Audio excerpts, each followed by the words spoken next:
आज से एक नई वीडियो सीरीज शुरू कर रही हूँ।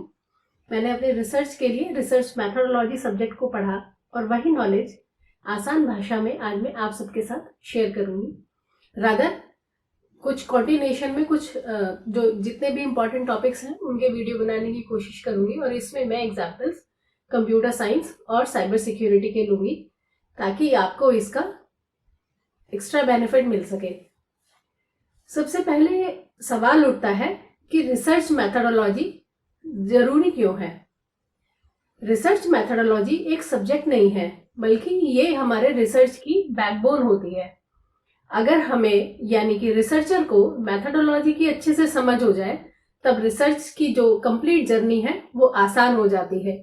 हम उसको स्टेप बाय स्टेप इजीली कर सकते हैं। रिसर्च मैथोडोलॉजी केवल रिसर्च स्कॉलर्स के लिए ही नहीं बल्कि जो हमारे पोस्ट ग्रेजुएशन यानी कि मास्टर्स के स्टूडेंट्स हैं या इंडस्ट्रियल में जो प्रोफेशनल्स हैं उनके लिए भी उतनी ही जरूरी है। पहले इसके हम ऑब्जेक्टिव्स को समझते हैं। सिस्टमैटिक रिसर्च करने के लिए हमें टेक्निक्स और टूल्स की सही समझ होना बहुत जरूरी है। हमारे जो रिसर्च फील्ड है उसमें कौन कौन से टूल्स और टेक्निक्स यूजफुल हो सकते हैं इसे जानने के लिए हमें रिसर्च मैथोडोलॉजी हेल्प करता है। रिसर्च को सही तरीके से कैसे डिजाइन करना है और उस डिजाइन को कैसे अप्लाई करना है, इम्प्लीमेंट करना है, फिर फाइनली उसके रिजल्ट्स को इवेल्युएट करना, ये सब इंपॉर्टेंट स्किल्स हैं जो रिसर्च मैथोडोलॉजी का ही पार्ट है। इससे बेनिफिट क्या होता है? इससे रिसर्च सही, बायस फ्री और एक्यूरेट तरीके से हो सकती है। इसलिए आइए शुरू करते हैं। सबसे पहले हम समझते हैं कि रिसर्च क्या है। रिसर्च यानी कि सिस्टमैटिक, ऑर्गेनाइज्ड और साइंटिफिक तरीके से नई चीजों को समझना या डिस्कवर करना या किसी प्रॉब्लम को सॉल्व करना। प्रॉब्लम कोई भी हो सकती है, कोई साइंटिफिक, कोई ऐसी प्रॉब्लम जो सोसाइटी फेस कर रही है।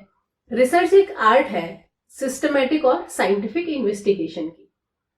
रिसर्च में हम प्रॉब्लम्स को आइडेंटिफाई करते हैं, उसको नए तरीके से रीडिफाइन करते हैं और फिर हाइपोथेसिस बनाते हैं। हाइपोथेसिस बनाने के बाद हम काम करना शुरू करते हैं, जैसे डेटा कलेक्ट करेंगे, डेटा को एनालाइज करेंगे और आखिर में कंक्लूजन पे पहुंचते हैं। इसके बाद कंक्लूजन को टेस्ट किया जाता है कि ये हमारी हाइपोथेसिस पर ठीक बैठता है या नहीं। अब हम रिसर्च के कुछ जो मेन एस्पेक्ट्स हैं उसको समझते हैं। सबसे पहला है सिस्टमैटिक। रिसर्च एक प्लान के साथ स्टेप बाय स्टेप की जाती है। हम रैंडमली ही रिसर्च करना नहीं शुरू कर देते, एक प्रॉपर प्लान बनाया जाता है। फिर रिसर्च का जो सेकंड एस्पेक्ट इंपॉर्टेंट है वो है क्रिएटिविटी। रिसर्च में इनोवेटिव थॉट्स और आइडियाज की जरूरत होती है।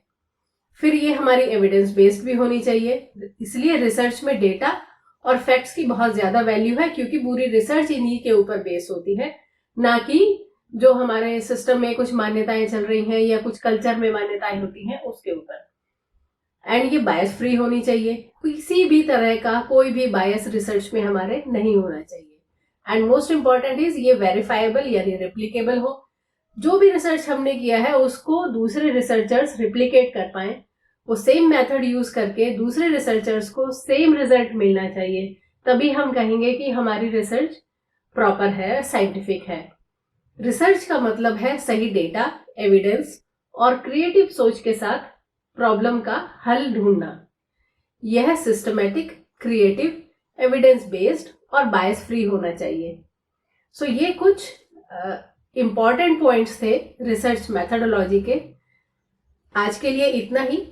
कमेंट करके जरूर बताएं कि वीडियो कैसा लगा और इसे दूसरे स्टूडेंट्स के साथ भी शेयर करें, क्योंकि जो लोग नेट के एग्जाम की प्रिपरेशन कर रहे हैं, पीएचडी कर रहे हैं, रिसर्च कर रहे हैं, ये उन सब के लिए यूजफुल होने वाला है और आगे आने वाले टॉपिक्स और भी अच्छे रहेंगे।